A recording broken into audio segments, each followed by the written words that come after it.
loves, this is Nicolette from Nicolette Styles, and today I want to talk to you about a question that I get asked a lot, and that is, why do my images look shit hot in Canva, and then when I upload it to my site or my social media, it looks like a blurry mess? The next time you create your image in Canva and it's blurry, go through this checklist and bookmark this post so that you can go through these reasons and feel more empowered and confident about your Canva images. Nothing is more frustrating than spending your precious time inside of Canva only for the images to look blurry and not make a good impression. I'm also going to go through a few solutions and other options that you can try. First, I want to go through why I love Canva for graphics. One thing we can all agree on is that having really good graphics for our business is important. Our visuals are constantly representing us and our businesses online. And we don't just need any visuals, we need visuals that connect, visuals that are consistent, and visuals that are crisp and clear. And if you're looking just a really quick graphic like an invite or really quick post image,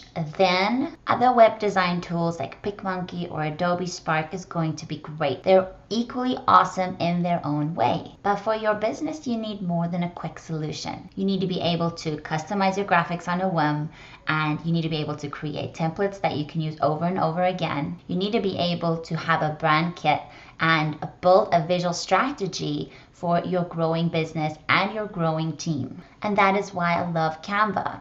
If you're looking for a web-based design tool to set up custom templates for your business, to learn how to create unique branded graphics so that you're not using those same templates that everybody else uses, then Canva is a great tool that you can utilize if you use it correctly. And it's really easy to use Canva correctly. It's accessible from any machine, it's cost effective, and it will help you customize and organize your visuals in a unique way. But as with any design tool, there's going to be pros and there's going to be cons. So it's really important to find a design tool that will fit your visual strategy and your business. Finding the right design tool and learning how to use it well is going to be a big game changer for you and your business. I'd like to go through 5 reasons why your Canva images might look really good in Canva and then blurry when you upload it to your site. The number 1 reason is that you're not using the right dimensions. So if you're creating a banner for your website, most of the time your website is going to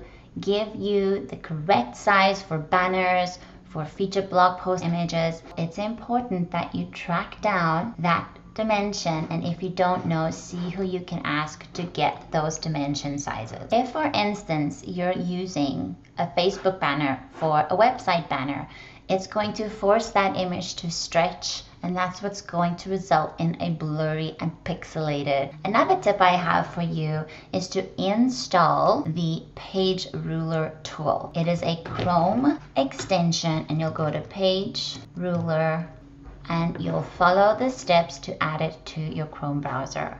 What's great about this is if subtle things changes, like Facebook changes the dimensions for their header, it's a great tool to have because you can easily tell what the correct and new dimension size is. Find that for social media sites it's pretty true to size. See how even when I move this page, it still stays the same size. The second reason why your images might look blurry mess on your social media site is because a lot of social media websites, especially Facebook, compresses your uploaded Canva designs. They do this so that their site is easier to load, to save storage space and bandwidth, and you can think that a lot of people upload images to Facebook and other social media sites on a daily basis. To get the best results when uploading to social media, you can try a few things. You can try uploading your image as a PNG. You can also double the dimensions of your design easily with the Canva for Work Magic Resize feature. So say for instance, you're creating a banner for your website. What you would do is jump into Canva and then make a copy, then go to change dimensions and double up on the size. That way you compensate for the compression So this works really great, especially for website images, but for social media images, you definitely want to make sure that you're sticking to those dimensions. So try it out, it's worth a try.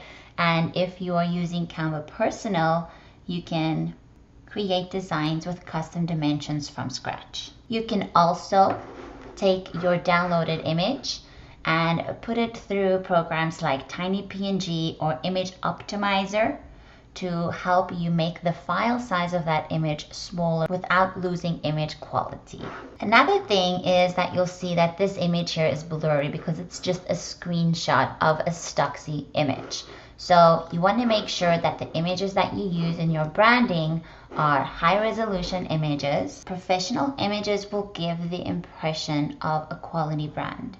So I always feel like it's really important to either get some branded photos of you in your office or to invest in really good stock photography that all follow the same style and ideally from the same person to keep it even more consistent. So using a low quality image in your designs could result in pixelated images or fuzzy text. In my experience, the only time when high-res images have looked blurry is when Canva has run an update, and I would then close the browser and try and upload that image from a different browser. So if you're working in Chrome, try and do that in Safari or Firefox.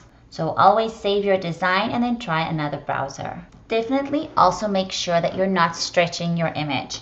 So sometimes what happens is if there's an image holder and you add in your image, that image can look stretched, or maybe that image is stretched beyond what the correct dimensions for that image placeholder. So if that is the case, just remove the image placeholder and then add in and crop and move your text as you need it so that it still looks balanced and professional. The fourth reason, important to know that it takes time and practice to develop an eye for design. Not everybody is designers and you don't have to be with Canva, but you do need to follow the basic rules. And so a lot of the time what I see is people doing busy text on a already busy image, or light text on a light image, dark text on a dark image. So you want to keep in mind to use contrast. Contrast is your friend when you're designing. So you'll see in this image here, so here are some pro tips to make sure that your image looks really good. Make sure that you're using contrast. Contrast is your friend when you're designing. Use dark text on a light image and vice versa. Now, if you don't have an area that is suitable to place your dark text, use an overlay like I have over here. Add an overlay, go to Elements, Shapes, you add a square, and then you can change the color of that square and bump up the transparency of that. Then you want to make sure that you only stick to 2 to 3 brand colors. Remember that less is always more with design. Stand back once you're done to see how you can simplify your design even more. And then decide what you want the hero to be. Do you want the text to stand out or the image? Choose 2 main objectives for your design and then make sure that that text is easy to see and that the image helps support the message. Keep your fonts simple. So a lot of the time, handwritten fonts are really cute, but they're hard to see. So make sure that you use your script or your handwritten fonts, your cute creative market fonts that you're importing into Canva. Make sure that you use them sparingly. Use them to highlight a specific word, but don't necessarily use them for the whole message, because it's visually overwhelming and it will have your ideal clients scroll away and not pay attention to your visual. When in doubt, stick to a sans serif or a serif font.